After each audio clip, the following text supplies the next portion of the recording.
In February 2017, two young girls, Libby German and Abby Williams, went for a hike on a familiar trail in Delphi, Indiana. But the carefree outing quickly turned into a nightmare that would grip an entire nation.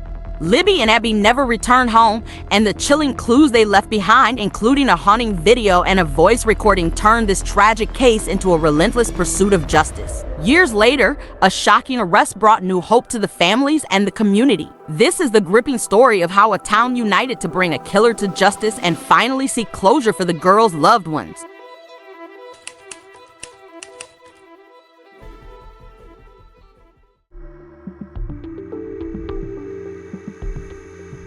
On a chilly February day in 2017, the small town of Delphi, Indiana, would become the epicenter of one of the most haunting true crime cases in recent history. Libby German, 14, and Abigail Abby Williams, 13, were best friends, inseparable and full of life. They shared a passion for adventure and exploring nature, and on February 13th, they set out on a hike along the Monon High Bridge Trail, an old railway line that had become a popular local hiking spot. For the girls, this was a chance to escape into nature and document their day through photos and videos, as they often did. The day started like any other for Libby and Abby, but as evening approached, their families grew increasingly concerned when the girls didn't return home as planned. Texts and calls went unanswered, raising alarm. Their absence was out of character, and within hours, a search party composed of friends, family members, and volunteers from the close-knit community was formed to comb the area. As night fell, worrying turned to dread, with everyone hoping for a safe return that seemed less and less likely as the hours slipped away. The following day, February 14th, the search resumed with renewed urgency. Tragically, it ended in heartbreak. The bodies of Libby and Abby were discovered near Deer Creek, just off the trail where they had last been seen. The horrifying news shattered the community and echoed across the country. Two vibrant young lives had been violently taken, and the reality of the crime left a deep scar on Delphi.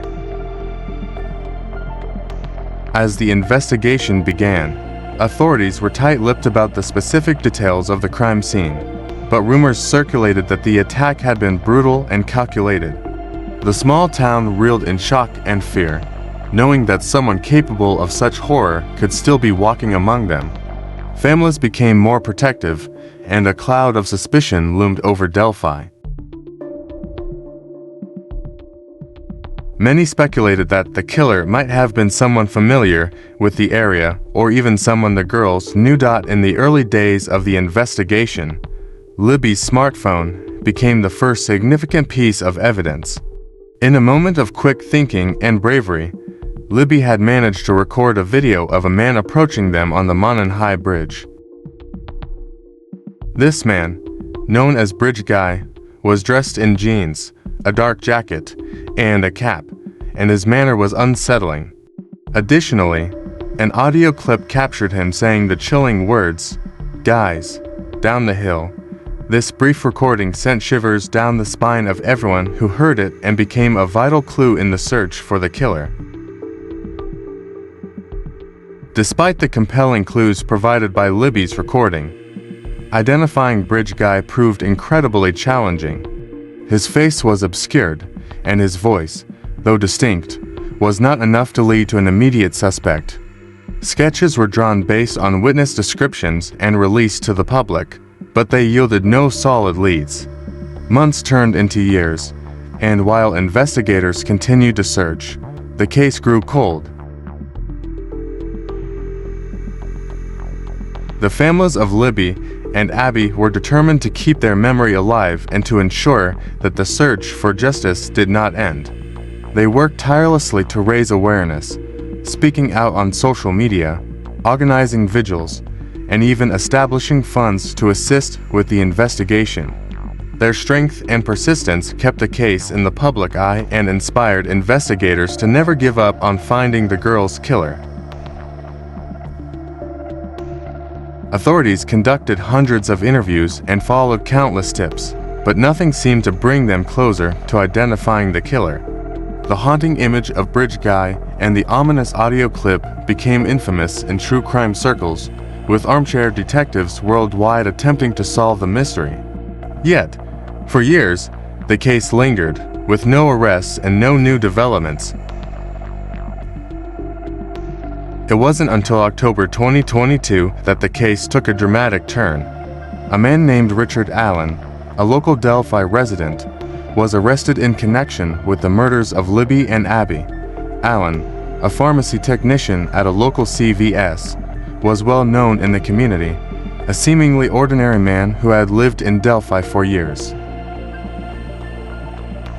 His quiet, unassuming life only added to the shock and horror when he was linked to the case.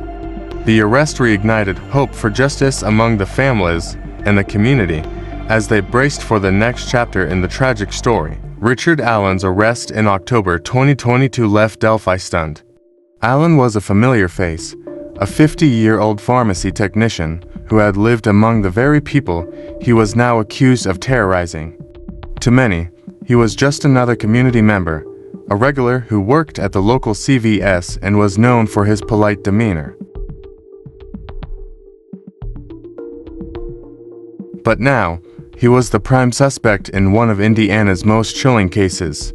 The families of Libby and Abby, along with the community, waited anxiously for answers as the justice system prepared to unveil the truth. During the investigation, new evidence had come to light, linking Allen to the murders in a chillingly undeniable way.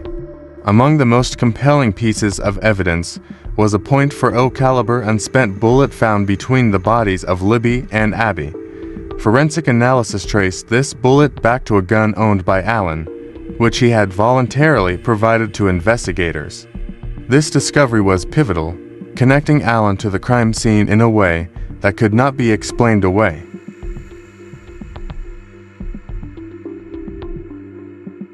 Authorities also revealed that while in custody, Allen had allegedly confessed to the murders on multiple occasions. These confessions, made to prison staff and even to family members, were recorded and used as evidence against him. This admission of guilt added weight to the prosecution's case, painting a picture of a man who could no longer hold back the dark secrets he had harbored for years.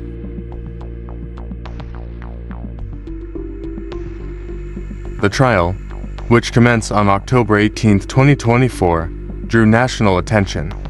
The courtroom was packed with media, family members, and supporters from the community, each person hoping for closure in the painful saga. The prosecution presented their case with painstaking detail, describing how Allen had carefully planned and executed the murders. They argued that his knowledge of the area and his ability to evade suspicion for so long demonstrated a calculated intent. The defense, on the other hand, attempted to paint Allen as a man troubled by mental health issues. They argued that his alleged confessions were inconsistent and questioned the integrity of the forensic evidence. But the weight of the prosecution's case was substantial. The unspent bullet, the confessions, and the image of Bridge Guy all pointed directly at Allen.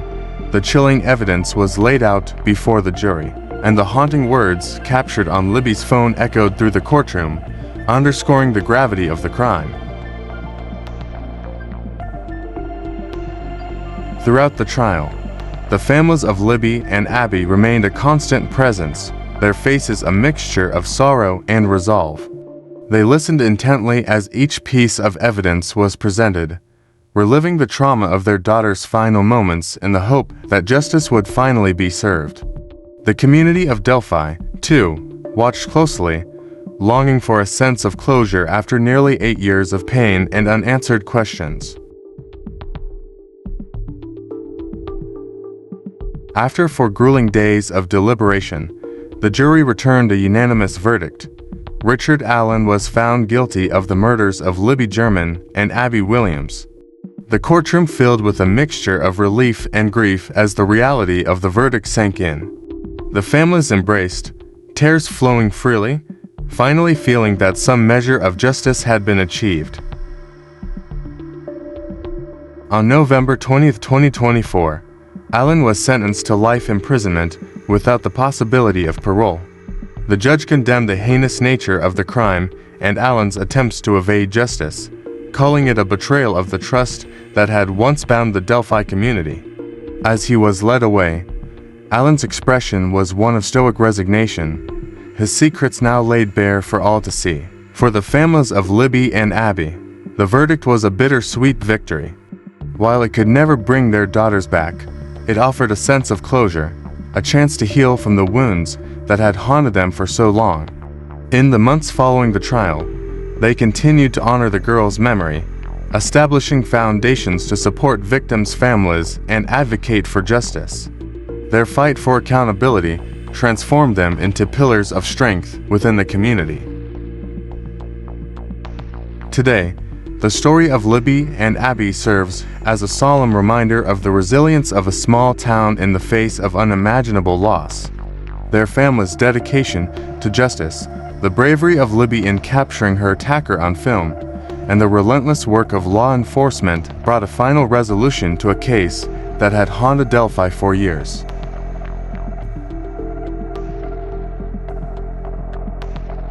As the community moves forward, the memories of two young girls live on, forever entwined with the pursuit of justice and the undying hope for a safer world.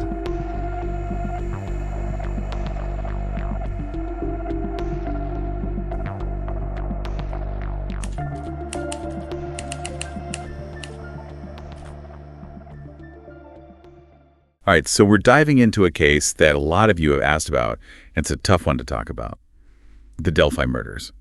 It's the kind of story that just grabs you and doesn't let go. Two young girls just out for a walk. And, well, it all starts in February 2017 in Delphi, Indiana. We've got Libby German and Abby Williams, 14 and 13 years old, best friends. They disappear while hiking. On this trail that seems, totally normal. Right, the Moon and High Bridge. It's a converted railway line turned into this scenic hiking spot. A place you'd think would be safe, especially in a small town like Delphi, and I think that's part of what made this case so unsettling for so many people. Absolutely. It's that feeling that it could happen anywhere, even in a place that feels familiar and safe. In this case, it really got to people, I think, because of Libby, what she did even while she was in that terrifying situation. She somehow managed to start recording on her phone. You're right. It's almost unbelievable to think about, facing something so scary. And her instinct is to hit record. And that audio and video, it became this crucial piece of evidence. It's almost like we got a glimpse into those last moments. But before we get to that, I want to step back for a second. Who were Libby and Abby? They were more than just victims in a case. Exactly. They were just normal kids, young girls who loved being outdoors. They were always taking pictures, making videos, documenting their lives, like so many teenagers do. Living their lives, yeah. Yeah. And the Moon and High Bridge Trail, it was a place they knew well. I mean, it's picturesque, it's a popular spot, it's right there in their town. You just wouldn't expect something horrific to happen there. And that's the thing, isn't it? It's that shattering of expectations. 1 minute you're enjoying a hike with your best friend, and then everything changes. As the day went on, and they didn't come home, I can only imagine the fear that must have set in for their families. And for the entire community, too. Right. Hundreds of people from Delphi and the surrounding areas joined the search, which I guess shows how tight-knit that community is. It really does. It's one of those towns where everyone knows everyone. So this crime, it wasn't just some abstract event on the news, It hit them at their core. It violated their sense of security in a way that's hard to imagine. And then, of course, the discovery of their bodies, it just shattered that sense of safety completely. It's hard to even fathom what that moment must have been like for everyone involved. But amidst all of this horror and grief, there's that one thing that kept the case alive in everyone's minds, even years later. The stone. That's right. And it actually played a big part in finally cracking the case wide open. But we'll get into all that later. It all comes back to Libby's quick thinking in those terrifying moments. She managed to start recording. Like you said, incredible presence of mind in that situation. In the video, you can see a man, he became known as Bridge Guy, walking towards the girls. You can't see his whole face. He's got a hood on, a hat. But it's still chilling to see. It's chilling. It's like something out of a nightmare. And then you have the audio, too. This voice. It just sends chills down your spine. Dies. Down the hill. Just 3 words. But they were enough to terrify investigators, terrify the public. And for years, it became the symbol of the case, this voice that haunted the investigation. So even with the video, the audio, the nationwide attention, years pass, and there are no real leads. Why was it so difficult to find Bridge Guy? I mean, if they had his image, his voice? Well, you have to remember, forensic investigation, it's incredibly complex. It's not like what you see on TV, where they can instantly identify someone from a blurry security camera shot. Right. His face was partially obscured in the video, and voice recognition technology back then wasn't as advanced as it is now. Wasn't a simple match. Okay, so that makes sense. But still, imagine the frustration. Having a piece of the puzzle, a direct link to whoever did this, but not being able to solve it. It's agonizing. And think about the families, knowing that the person who killed their daughters could be living among them, going about their day, while the case remained unsolved. It's a heavy burden to carry. The town became synonymous with this unsolved mystery. Years of speculation, hundreds of tips, dead ends. And then seemingly out of nowhere. 2022, everything changes. Richard Allen, a local man, gets arrested.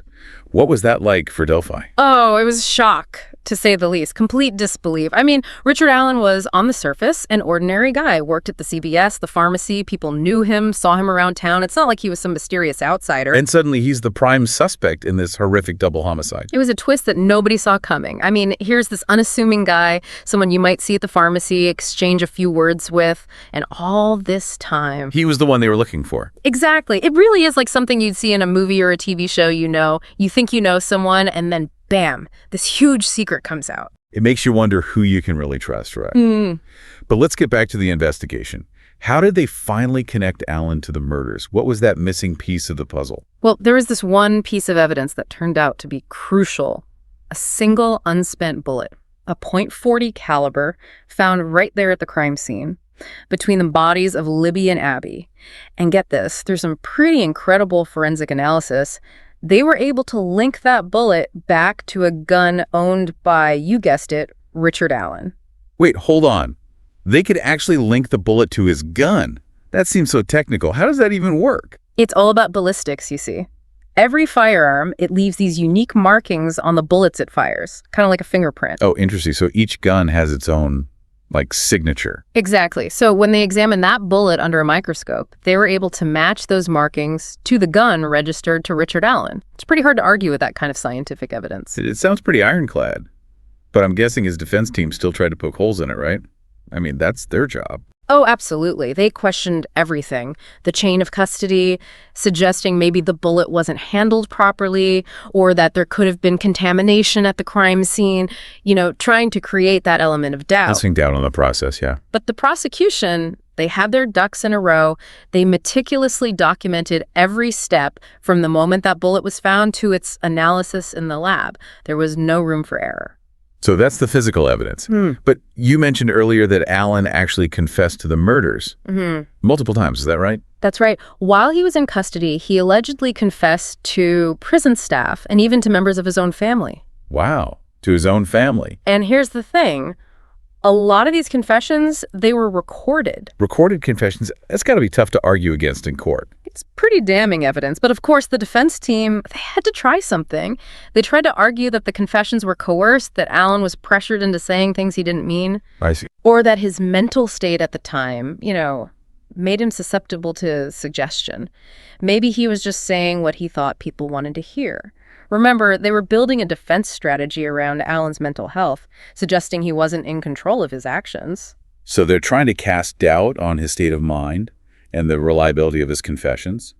But how do you actually prove in court that someone is mentally unfit to stand trial? It's not easy. It's called an insanity defense, and it's very rarely successful. Right, I've heard of that. The defense had to prove, without a shadow of a doubt, that Allen's mental state prevented him from understanding that what he was doing was wrong. That's a high bar to clear. So what did they do? What kind of evidence did they present? They brought in expert witnesses, psychologists, and psychiatrists, the whole shebang. They testified about his mental health history, hoping to show a pattern of instability or impairment. They were trying to paint a picture of someone who wasn't in control of his actions, someone who might not even remember what happened that day. So it became a battle of the experts then. What did the prosecution have to say about all this? Well, they countered with their own experts, who argued that even if Allen had some mental health issues, it didn't necessarily mean he was incapable of understanding that killing 2 young girls was wrong. Right. They emphasized his actions, the planning, the attempts to cover his tracks. They said it all pointed to someone who knew exactly what they were doing. And then there were the confessions to his own family that just seemed so powerful, Yeah. Did the defense address those at all? Oh, they had to. They argued that family dynamics can be complicated, that maybe out of some sense of loyalty or desperation, he said things that weren't true. Maybe he felt pressured to take the blame to protect someone else, or maybe he was so unstable that he actually believed he was guilty, even if he wasn't. So it was this back and forth, this legal tug of war. On one side, you have the prosecution, with the bullet, the confessions, arguing premeditation. And on the other side, the defense, trying to raise doubts about the evidence and Allen's mental state. It must have been a really intense trial. Oh, the atmosphere in that courtroom was electric. The families of the victims were there. Their grief was just palpable, the weight of their loss, it just hung over everything. I can only imagine. And the media, the entire community, everyone was watching, waiting to see if justice would be served. Years of waiting, and it all comes down to that jury's decision. Yeah. What was the feeling in the room as they waited for the verdict? You could have cut the tension with a knife, honestly. It was palpable. After 4 long days of deliberation, the jury filed back in, and the verdict was read. And what was the verdict? Guilty, on all counts. Yeah. The jury found Richard Allen guilty of the murders of Libby German and Abby Williams. Wow. A unanimous decision. Unanimous. It seemed like they had really carefully considered all the evidence, the expert testimony, and in the end, they just found the prosecution's case more convincing. They believed that Richard Allen, despite everything his defense team argued, was responsible for this horrific crime. So what was the reaction in the courtroom? After all that time, all that waiting? Relief, I think, for a lot of people. There were tears, hugs, a sense of closure for a community that had been holding its breath for so long. But it was a bittersweet victory, relief mixed with the crushing sadness that nothing could bring Libby and Abby back. Justice is complicated. It can bring a sense of peace, but it can't erase the pain of loss. And in this case, the loss is just immeasurable. It really is. 2 young lives cut short, a family and a whole community forever changed. But the verdict, at the very least, it meant that Richard Allen would be held accountable for his actions. Yeah, it's hard to imagine what that moment must have been like for everyone. Years of waiting, wondering if they'd ever get answers, hoping for justice. And then finally, there's some resolution. But it doesn't bring them back. No, it doesn't. There's no going back, no undoing what happened. But at least there was accountability. Richard Allen was sentenced to life in prison without the possibility of parole. Wow. Life without parole. That's the harshest sentence possible, right? It is, and it reflects the gravity of his crimes. He'll never be able to harm anyone else. That brings some comfort, I guess. But even with the trial being over, the sentence handed down, the story of the Delphi murders, it continues to echo, doesn't it? It does. Delphi will always be linked to this case. And while the community has shown incredible resilience, there's no doubt that it left a scar. It changed how people lived their lives, how they saw their own town. Yeah, I can only imagine. There's like this loss of innocence, Suddenly you're aware of the darkness that can exist, even in places you thought were safe. I remember reading an interview with someone who lived in Delphi. They said, "We used to leave our doors unlocked. Really? Now we double-check every lock, every window." That really captures the shift that happened. It's a reminder that even in small towns, these horrific things can happen. Evil can find its way in. But in this case, the community didn't just shut down. They didn't give in to the fear. No, they fought back. They kept the pressure on, never let the case go cold. All those vigils, sharing tips, raising awareness. It speaks volumes about the importance of community involvement in investigations. All those voices, all those efforts demanding justice. They made a difference. It's a good reminder that we're not powerless. Yeah. We can come together, support each other, and demand answers, even when it feels hopeless. Yeah. And, we can't forget about Libby's role in all of this. Her quick thinking. Yes, recording that video, even while facing that. Yeah. Unimaginable terror. It's a chilling reminder, though, that we live in a world where we're constantly documenting our lives, even our most vulnerable moments. It is a double-edged sword, technology. For sure. In this case, it was crucial in identifying Richard Allen, but it makes you think, doesn't it? About the potential for misuse. Yeah, the privacy concerns, the questions about surveillance, it's a whole other conversation. Definitely something to think about. But in the case of the Delphi murders, at least, technology was a force for good. It helped bring a killer to justice. Absolutely.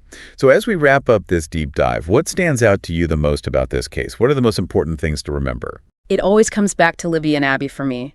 2 young lives cut tragically short. We have to remember them and their families and the impact this loss had on everyone who knew them. I agree. It's a powerful reminder to cherish every moment, to advocate for safety and to be aware, but also to never give up hope, even when faced with the darkest of situations. And we can't forget about the Delphi community, their strength, their resilience, their unwavering pursuit of justice. That's something to be inspired by. This case, it's tough to revisit, but it teaches us about the importance of community, the power of technology, and that the pursuit of justice, it can be a long road. But sometimes, even after years, the truth comes to light. Libby and Abby's story, it will stay with us, a reminder that even in the face of tragedy, the human spirit can endure and hope can prevail. Thanks for taking this deep dive with us.